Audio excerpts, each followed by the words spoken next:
A convicted killer on death row for over 2 decades will never face execution. The Idaho Department of Correction says 54-year-old Erick Hall died from natural causes last night. He was sentenced to death for murdering Lynn Henman and Cheryl Ann Hanlon in the early 2000s. Aspen Shumper joins us in studio. And Aspen, these cases really shook the city of Boise at the time.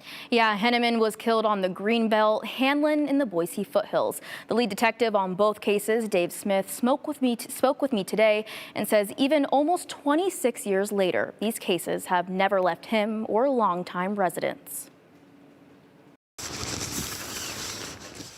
On the stretch of the Boise Greenbelt, a memorial marks where a life was taken. It's the positive side of Lynn.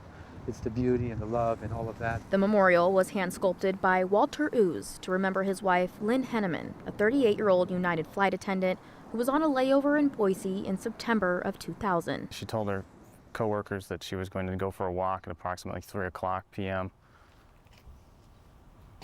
And that's the last contact anyone had with her. Dave Smith, who didn't want to go on camera today, was the lead detective on the case and says for days, search teams looked for Henman. I knew something was bad because I started talking to family, friends. She spoke to her mother every single day. Pieces of Henneman's clothes and her body was eventually found in the Boise River almost 2 weeks after her disappearance. Beaten about the head with an unknown object and tied with their hands behind her back with their own clothes. Smith says a rape kit determined Henman had also been raped.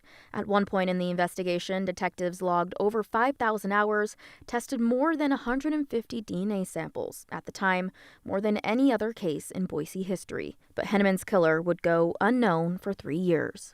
I did something that a seasoned homicide detective should not do. I promised her mom I would find him. Smith says he never believed it would go unsolved. I carried a picture of her and her ring in my working notebook every day. Her death left the community scared of the Greenbelt, which was seen as Boise's prized jewel. I got a call from the mayor saying the checkbook's open, just solve it. In the wake of Henneman's death and other attacks on the Greenbelt, the city added lighting, cut back brush along the path, installed emergency call boxes, and started a volunteer patrol program on the Greenbelt. Boise police suspect foul play.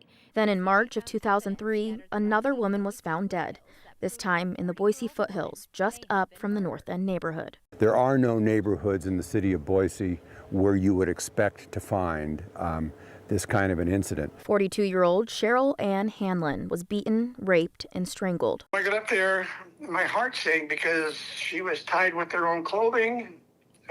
Looked like she was strangled. She was beaten the same way, and I thought, oh my God, we got Lynn Henman Part 2. Hanlon was found by a teenage boy walking his dog in the foothills. Another case shaking the community once again. You see this kind of thing on TV, but to actually, live right down the street from something like this, it's rather disturbing. Smith says a witness had seen Hanlon outside a downtown Boise bar with a man the night before, and a composite sketch went out. I got a call from Erick's girlfriend, and she said he was acting real weird, that he was going out and getting the paper every morning, that he was reading up on this murder. Police brought Erick Hall in for questioning, who was 32 years old at the time. When they ran Hall's DNA, it matched evidence from Hanlon's case, but also from Henneman's 3 years earlier, a moment that has never left Smith. Oh, I still get emotional. In 2004, a jury handed down the death penalty for the murder of Lynn Henman. These are hard cases, and these jurors are going to go through what's basically a life-changing experience. Which was the first sentence of its kind after Idaho changed the law that a judge can no longer hand down a death penalty, and that a jury would need to. This is a real groundbreaking case. Hall was sentenced to death for the murder of Hanlon in 2007. Guilty of count 1, murder in the first degree. Tuesday, the Department of Correction announced that Hall, who spent more than 20 years on death row, died of natural causes at the age of 54 on Monday. I don't think there was justice. He still didn't pay for what he did. Smith says every time he drives over the river, he stops at this memorial. I'll never forget. And while the spotlight appears to be on Erick today, Smith wants people to remember Lynn Henman and Cheryl Ann Hanlon, not the man who killed them. We're very good people who were tragically taken, who shouldn't have been, by someone who is so evil that he has no respect for human life.